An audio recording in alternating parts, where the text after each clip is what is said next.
Hello friends, welcome to just creative world. ഇന്നത്തെ recipe fish വെച്ചുണ്ടാക്കുന്ന ഒരു അടിപൊളി ഐറ്റമാണ്.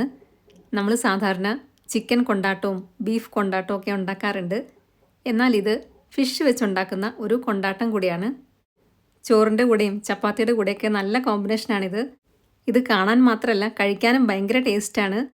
ഇതുണ്ടാക്കാനായിട്ട് നമ്മൾ മുള്ളില്ലാത്ത മീൻ എടുക്കുകയാണെങ്കിൽ കുറച്ചുകൂടെ ടേസ്റ്റ് ആയിരിക്കും. ഞാനിവിടെ മുള്ളില്ലാത്ത മീനാണ് എടുത്തിട്ടുള്ളത്.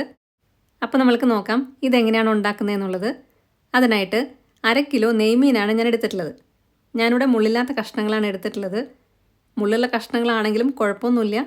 മുള്ളില്ലാത്തതാണെങ്കിൽ കുറച്ചും കൂടെ ടേസ്റ്റ് ആയിരിക്കും കഴിക്കാനായിട്ട്. ഇതേപോലെ ഇടത്തരം വലുപ്പത്തിലുള്ള കഷ്ണങ്ങളായിട്ട് മുറിച്ചെടുക്കുക. ഇനി നമ്മൾക്കിതൊന്ന് മാരിനേറ്റ് ചെയ്യണം. അതിനായിട്ട് 2 ടീസ്പൂൺ മുളക് പൊടിയാണ് ആദ്യം ഇട്ട് കൊടുക്കുന്നത്. പിന്നെ വേണ്ടത് 1/2 ടീസ്പൂൺ മഞ്ഞൾപ്പൊടി. ഇനി ഇട്ട് കൊടുക്കുന്നത് 1 ടീസ്പൂൺ കുരുമുളക് പൊടി. പിന്നെ വേണ്ടത് ആവശ്യത്തിന് ഉപ്പ്. 1 ടീസ്പൂൺ ചതച്ച മുളക് പൊടിയും കൂടി ഇട്ട് കൊടുക്കുന്നുണ്ട്. ഇത്രയും പൊടികൾ മതി. ഇനി വേണ്ടത് 1-2 ടീസ്പൂൺ നാരങ്ങ നീരാണ്. പിന്നെ വേണ്ടത് 1 ടേബിൾ സ്പൂൺ വെളിച്ചെണ്ണ. ഇനി കുറച്ച് കറിവേപ്പിലയും കൂടി ഇട്ട് കൊടുക്കാം.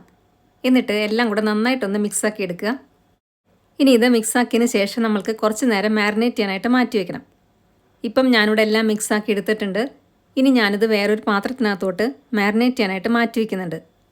ഇത് വേണമെന്നുണ്ടെങ്കിൽ തലേദിവസം രാത്രി നമ്മൾ പുരട്ടി വെച്ചിട്ട് ഫ്രിഡ്ജിനകത്ത് വെച്ചാൽ മതി. എന്നിട്ട് പിറ്റേ ദിവസം ഉണ്ടാക്കിയാലും മതി. അല്ലാന്നുണ്ടെങ്കിൽ 1 മണിക്കൂർ മാരിനേറ്റ് ചെയ്യാനായിട്ട് മാറ്റി വെച്ചാൽ മതി. ആ സമയം കൊണ്ട് നമ്മൾക്ക് ഇതിനകത്തോട്ട് വേണ്ട ഇഞ്ചിയും വെളുത്തുള്ളിയൊക്കെ ഒന്ന് ചതച്ചെടുക്കാം. വെളുത്തുള്ളി കുറച്ച് ചതച്ചെടുക്കുക. 2 ടേബിൾ സ്പൂൺ വേണം ചതച്ചത്. അതേപോലെ തന്നെ ഇഞ്ചിയും ചതച്ചെടുക്കുക. അതും 2 ടേബിൾ സ്പൂൺ വേണം. ഇനി കുറച്ച് കറിവേപ്പിലയും കൂടെ വേണം. പിന്നെ വേണ്ടത് ചെറിയ ഉള്ളിയാണ്. ചെറിയ ഉള്ളി 20 എണ്ണമാണ് ഞാൻ എടുത്തിട്ടുള്ളത്. ചെറിയ ഉള്ളി ഇതേപോലെ ചെറുതാക്കിയിട്ടൊന്ന് അരിഞ്ഞു കൊടുക്കുക. ഇനി നമ്മൾ നേരത്തെ മാരിനേറ്റ് ചെയ്യാനായിട്ട് മാറ്റി വെച്ച ഫിഷ് 1 മണിക്കൂറായിട്ടുണ്ട്. നമ്മൾക്കത് ചെറുതായിട്ടൊന്ന് വറുത്തെടുക്കാം. അതിനായിട്ട് ഒരു പാൻ അടുപ്പത്ത് വെച്ച് വെളിച്ചെണ്ണയാണ് ഒഴിച്ചു കൊടുക്കുന്നത്. എപ്പോഴും നമ്മൾ മീനിൻ്റെ ഡിഷ് ഉണ്ടാക്കുമ്പം വെളിച്ചെണ്ണയിൽ ഉണ്ടാക്കുന്നതാണ് കൂടുതൽ ടേസ്റ്റ് ഉണ്ടായിരിക്കുക. ഇതേപോലെ ഞാൻ എല്ലാ മീനും ഇട്ട് കൊടുക്കുന്നുണ്ട്. ഇപ്പം എല്ലാ മീനും ഇട്ട് കൊടുത്തു കഴിഞ്ഞു. ഇനി ഇത് അടച്ചു വെച്ചൊന്ന് വേവിക്കുക. അടച്ചു വെച്ച് വേവിക്കുമ്പോൾ മീൻ കഷ്ണങ്ങളൊക്കെ ഒന്നും കൂടെ സോഫ്റ്റായി കിട്ടും. ഒരു സൈഡായി കഴിയുമ്പോൾ നമ്മൾക്കിതൊന്ന് മറിച്ചിട്ട് കൊടുക്കാം. മീൻ കഷ്ണങ്ങളൊക്കെ പൊടിയാത്ത രീതിയിൽ മറിച്ചിട്ട് കൊടുക്കുക. നമ്മളിത് കഷ്ണങ്ങളാക്കുമ്പം ഒരുപാട് ചെറിയ കഷ്ണങ്ങളാക്കരുത്. അപ്പം മീനൊക്കെ പൊടിഞ്ഞു പോകാനുള്ള സാധ്യത കൂടുതലാണ്. ഇപ്പം നമ്മളുടെ മീനൊക്കെ പാകത്തിന് ഫ്രൈ ആയി വന്നിട്ടുണ്ട്. ഇനി നമ്മൾക്കിത് എണ്ണയ്ക്കകത്തുനിന്ന് മാറ്റാം. ഇതൊരുപാട് ഡീപ് ഫ്രൈ ആക്കേണ്ട ആവശ്യമില്ല. ഇപ്പം നമ്മൾക്ക് മീനൊക്കെ എണ്ണയ്ക്കകത്തുനിന്ന് മാറ്റാം. ഞാൻ നേരത്തെ പറഞ്ഞ പോലെ പൊടിഞ്ഞു പോകാത്ത രീതിയിൽ വേണം മീൻ എടുക്കാനായിട്ട്. ഇനി ഇതേ എണ്ണയിൽ തന്നെയാണ് നമ്മൾ മറ്റുള്ള ചേരുവകളും കൂടെ വഴറ്റുന്നത്. അപ്പം ഇതിനകത്ത് തരി ഉണ്ടെങ്കിൽ എണ്ണ വേറൊരു പാത്രത്തിനകത്തോട്ട് ഒഴിച്ചിട്ട് അതൊന്ന് മാറ്റിയിട്ട് വേണം നമ്മൾ ആ എണ്ണ എടുക്കാനായിട്ട്. ഞാനിപ്പം ഇതിനകത്ത് തരിയെല്ലാം മാറ്റിയിട്ടുണ്ട്. ഇനി ഇതിനകത്തോട്ട് 2-3 ഉണക്കമുളക് ഇട്ട് കൊടുക്കുക.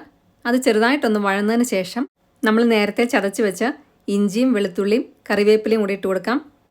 കുറച്ച് നേരം ഇതൊന്ന് വഴറ്റി കൊടുക്കണം. ഇതൊന്ന് വഴന്നതിന് ശേഷം വേണം നമ്മൾക്ക് ചെറിയ ഉള്ളി അരിഞ്ഞത് ഇട്ട് കൊടുക്കാൻ. ആദ്യമേ തന്നെ ചെറിയ ഉള്ളി ഞാൻ ഇട്ട് കൊടുത്തിട്ടില്ല. ഇനി ഇത് ചെറുതായിട്ടൊന്ന് വഴറ്റി കൊടുക്കുക. ചെറിയ ഉള്ളി ഇല്ല എന്നുണ്ടെങ്കിൽ അതിന് പകരം സവോള വേണമെങ്കിലും എടുക്കാം. ചെറിയ ഉള്ളി എടുക്കുമ്പോഴാണ് കുറച്ചും കൂടെ കൂടുതൽ ടേസ്റ്റ് ഉണ്ടായിരിക്കുക. ഇതിപ്പം ചെറുതായി വഴന്നു വന്നിട്ടുണ്ട്. ഞാനിവിടെ ചെറിയ ഉള്ളിയും കൂടെ ചേർത്ത് കൊടുക്കുന്നുണ്ട്. എന്നിട്ട് ഒന്നുകൂടി ഒന്ന് വഴറ്റിയെടുക്കുക. ഉള്ളി പെട്ടെന്ന് വഴന്ന് കിട്ടാനായിട്ട് കുറച്ച് ഉപ്പും കൂടി ഇട്ട് കൊടുക്കാം. ഇതൊരുപാട് ബ്രൗൺ കളർ ആകേണ്ട ആവശ്യമൊന്നുമില്ല. ഇനി നമ്മൾക്ക് ഇതിനകത്തോട്ട് വേണ്ട പൊടികളാണ് ഇട്ട് കൊടുക്കേണ്ടത്. അതിനായിട്ട് ആദ്യമേ തന്നെ 1/2 ടീസ്പൂൺ ഗരം മസാലയാണ് ഇട്ട് കൊടുക്കുന്നത്. 1/4 ടീസ്പൂൺ മഞ്ഞൾപ്പൊടിയും കൂടി ഇട്ട് കൊടുക്കുക. നമ്മൾ നേരത്തെ ഫിഷ് മാരിനേറ്റ് ചെയ്യാൻ വെച്ചപ്പോൾ മഞ്ഞൾപ്പൊടി ഇട്ടിട്ടുണ്ടായിരുന്നു. അതുകൊണ്ട് 1/4 ടീസ്പൂൺ ഇട്ട് കൊടുത്താൽ മതി. ഇനി ഇട്ട് കൊടുക്കുന്നത് 1 ടേബിൾ സ്പൂൺ ചതച്ച മുളക് പൊടിയാണ്. ഇങ്ങനെ ഇട്ട് കൊടുക്കുന്നത് കൊണ്ട് ഇതിന് പ്രത്യേക ഒരു ടേസ്റ്റ് ഉണ്ടായിരിക്കും. പിന്നെ വേണ്ടത് 1 ടീസ്പൂൺ കാശ്മീരി മുളക് പൊടി. അത് നല്ലൊരു കളർ കിട്ടാൻ വേണ്ടിയിട്ടാണ് ഇട്ട് കൊടുക്കുന്നത്. ഇതിനൊരുപാട് എരിവ് കാണത്തില്ല. ഈ സമയത്തൊക്കെ തീ നന്നായി കുറച്ച് വെച്ചിട്ടുണ്ടായിരിക്കണം. കാരണം എണ്ണയൊക്കെ നന്നായി ചൂടായിട്ടുണ്ട്. അതുകൊണ്ട് മുളക് പൊടിയൊക്കെ ഇടുമ്പം പെട്ടെന്ന് കരിഞ്ഞു പോകാനുള്ള ചാൻസ് ഉണ്ട്. ഇത് പെട്ടെന്ന് തന്നെ വഴന്ന് കിട്ടും. ഇനി നമ്മൾക്ക് വേണ്ടത് ടൊമാറ്റോ സോസാണ്. ഇതിൻ്റെ എരിവൊക്കെ ഒന്ന് ബാലൻസ് ചെയ്യാൻ വേണ്ടിയിട്ടാണ് ഇത് ഒഴിച്ചു കൊടുക്കുന്നത്. 1/4 കപ്പ് ഒഴിച്ചു കൊടുക്കുന്നുണ്ട്. ഇനി ഇത് എല്ലാം കൂടെ ഒന്ന് തിളച്ച് വരണം. ഇതിനകത്തേക്ക് നമ്മൾക്കിനി വേറെ ചേരുവകളൊന്നും ആവശ്യമില്ല. 1/4 കപ്പ് വെള്ളവും കൂടെ നമ്മൾക്ക് ആവശ്യമുണ്ട്. അതും കൂടെ ഒഴിച്ചു കൊടുക്കുക. എന്നിട്ടിത് എല്ലാം കൂടെ ഒന്ന് തിളച്ച് വരണം. ഞാനിപ്പം ഇവിടെ വെള്ളം ഒഴിച്ചു കൊടുത്തിട്ടുണ്ട്. ഇനി ഇതെല്ലാം കൂടെ ഒന്ന് തിളച്ച് വരുമ്പം നമ്മൾ നേരത്തെ ഫ്രൈ ചെയ്ത് വെച്ച മീനും കൂടി ഇട്ട് കൊടുക്കുക. വെള്ളം ഒരുപാട് വറ്റിപ്പോരുത്. അതിന് മുന്നേ ആയിട്ട് തന്നെ മീൻ ഇട്ട് കൊടുക്കുക. ഇനി നമ്മൾക്ക് എല്ലാം കൂടെ ഒന്ന് ഇളക്കിയെടുക്കണം. മീനിലോട്ടെല്ലാം ഒന്ന് പിടിക്കാൻ വേണ്ടിയിട്ട് 2-3 മിനിറ്റ് ഇതൊന്ന് ഇളക്കി കൊടുക്കുക. പൊടിഞ്ഞു പോകാത്ത രീതിയിൽ വേണം എപ്പോഴും നമ്മൾ മീൻ ഇളക്കാനായിട്ട്. അത് പ്രത്യേകം ശ്രദ്ധിക്കുക. ഏറ്റവും അവസാനം നല്ലൊരു ഫ്ലേവറിന് വേണ്ടിയിട്ട് കുറച്ചും കൂടെ കറിവേപ്പില ഇട്ട് കൊടുക്കുന്നുണ്ട്. എന്നിട്ട് നമ്മൾക്കിനി കറി ഓഫ് ചെയ്യാം. നമ്മളുടെ ടേസ്റ്റി ആയിട്ടുള്ള ഫിഷ് കൊണ്ടാട്ടം ഇവിടെ റെഡിയായി കഴിഞ്ഞു. ഇത് ചോറിൻ്റെ കൂടെയും ചപ്പാത്തിയുടെ കൂടെയൊക്കെ നല്ല കോമ്പിനേഷനാണ്. എല്ലാവർക്കും ഇഷ്ടപ്പെടും. മീൻ ഇഷ്ടപ്പെടാത്തവർ വരെ ഇത് കഴിച്ചു പോവും. അത്രയും ടേസ്റ്റാണ് ഇതിന്.